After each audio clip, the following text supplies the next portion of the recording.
Okay, today we're looking at Victor Annual 1988. It's put out by DC Thompson, like they would do all their annuals. It's a nice hardback. It is held up well here after we're closing in on 40 years, and this obviously published just before the holidays, 1987 by DC Thompson. Now, unlike a lot of these DC Thompson titles, it's got a nice table of contents. The vast majority of these DC Thompson annuals would not have a table of contents. It really shows the specific publisher, the guy running Victor, knew what they were doing. And not only are the stories well paced, each individual story, but the book itself is well paced because the publisher knows how to intersperse, humor stories in each time. So you've got the typical tough of the track story with Alf Tupper. He is the race runner. This story here is he's trying to beat kind of some more rural local record, and the local townsfolk are doing what they can to stop him. So it's a nice little humor story there. It's well done, well paced. Then we get a one-page Figaro. I think he's appeared in a lot of other publications of DC Thompson beyond just the Victor here, obviously. And it's a nice single-page story to get you into something different here. Most of what Victor is, though, are these war stories, but I really do appreciate how here you've got it interspersed. You're reading something like Warlord, and it's just war story after war story after war story. It can start to drag. So the way they've interspersed it with other types of stories really works here. So this one here is about a parachutist goes in kind of behind enemy lines, is helped by French resistance. That French resistance guy unfortunately gets killed, and he ultimately gets his revenge. As you can see here, it's not full color. Most of the DC Thompson published titles from the 80s were not in full color. There's a few rare exceptions. I think Beezer comes to mind the most, but other ones like Beano and Dandy in the 80s, they were not full color annuals. Then you've got a nice kind of samurai title. As you can see, there's different artists throughout. They're not accredited. The writers are not accredited, which is a shame. But every story, I think whoever the editor is on this just did a fantastic job because they're really well paced. Some of these other annuals, they're not. The stories are not good. They're either dragged out too long or they're too frantic, too hectic, and there's not good pacing. And again, you've got these nice one-page, kind of breaks in the vignettes. So this is just a really nice story. Here you've got a medieval Britain, and oftentimes there's kind of these, morals. Again, it's called, the subtitle of this is Victor Book for Boys. They want to have a nice moral, and so these traitors, they end up, killing the king. They get theirs in the end. Back to Figaro. Then we've got a Iron Cross for Krantz. It's these two German boys. They're fighting and constant rivals. Even in the German Wehrmacht. And of course, because they're in the Wehrmacht, they're all both going to die and get killed. So it's just a nice. It's a nice, easy read with still really enjoyable stories, and just the different variety, too. Again, we've been seeing a lot of war here. The Drummer Boys, this is a nice Napoleonic one. Again, interspersed with some humor stuff. And then, boom, we're off to Morgan the Mighty, the reoccurring Victor character. Again, it's not 100% war. And so it's a majority war, yes, but not 100%. And I really do appreciate the interspreading of the different stories here. And art is just fantastic. You got your photo quiz here. I think that's pretty common. And now you're back to a World War II story here. This one is, set in the Asian theater in Malaya, 1941. Good story. Here you've got now a Western story.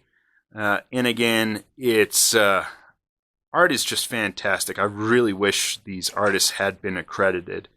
And they're short, small, quick vignettes, but interesting. Again, another Figaro humor story, and now you're back to a World War II.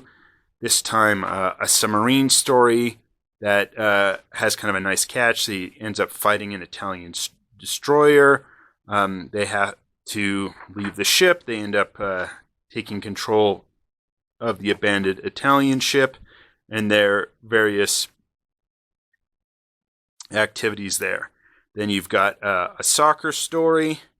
Again, so we've already had a few sports stories, or just the one sports story with Alf Tupper. But here you got a very different soccer story with about a kid who's just not quite good enough for his team. His dad falls ill, doesn't want to break his heart, so the team actually gives the kid a chance. He steps up. And again, it's good, clean, wholesome stories. Now, this is actually my favorite here. Cadman, the frontline coward. It's World War I, and again, most of these war stories, the prevalence for World War II, I think because maybe so many people, working on this title were probably directly involved in World War II. Again, this is still just the 80s when this is published. There's definitely a bias for a lot more World War II stories. So this is the rare World War I one, and you've got just the neat concept where the captain here is a coward, and how that plays out. It's just there's a little bit more humor and cleverness in the writing. I think whoever was the writer for Cadman just does a fantastic job. And again, in every story here, the art's just so fantastic. I mean, you can see it's very different, distinct art styles, but it's all good. And again, Cadman, I think this was the highlight of the annual. And I know DC Thompson has recently announced they're going to be releasing a Cadman title. So hopefully that comes out and that's well done, because of all the characters, Cadman really stands out. On how he's able to escape with his honor intact despite acting as a complete coward. He never seems to get exposed, and things seem to work out for him. He's very similar to the Flashman character from those novels, if you're familiar. And again, now we've got a medieval story, but it's not exactly a war story. And I really like Victor. I mean, it is the best of these kind of style comics. Hotspur, Commando, Warlord. It because I think it's so varied and just the quality of the writing is so good. It's really a top-notch story. Here, this one, it's a combo World War I, World War II story where this guy saves this young boy's life. He's given kind of a silver case.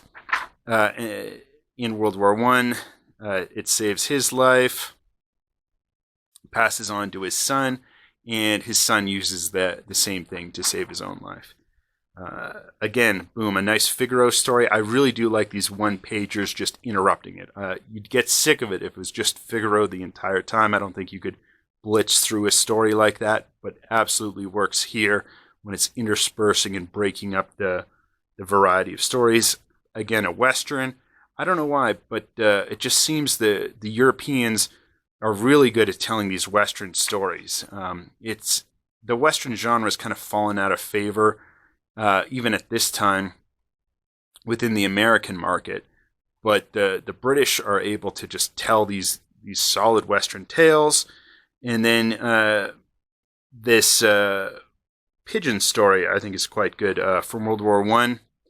Pigeons were used a lot for sending secret messages, and it's nice to have another war setting story that maybe is not directly involved in fighting.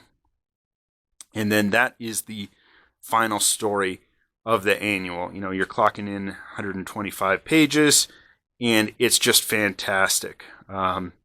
It's too bad we don't see this kind of quality anymore.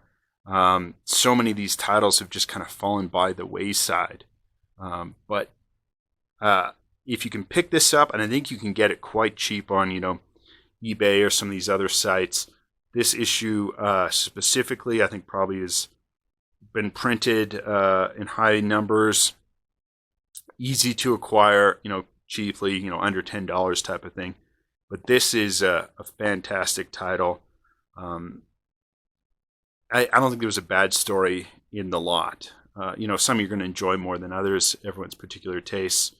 But highly recommend picking this one up. Victor Book for Boys, the Victor Annual, 1988.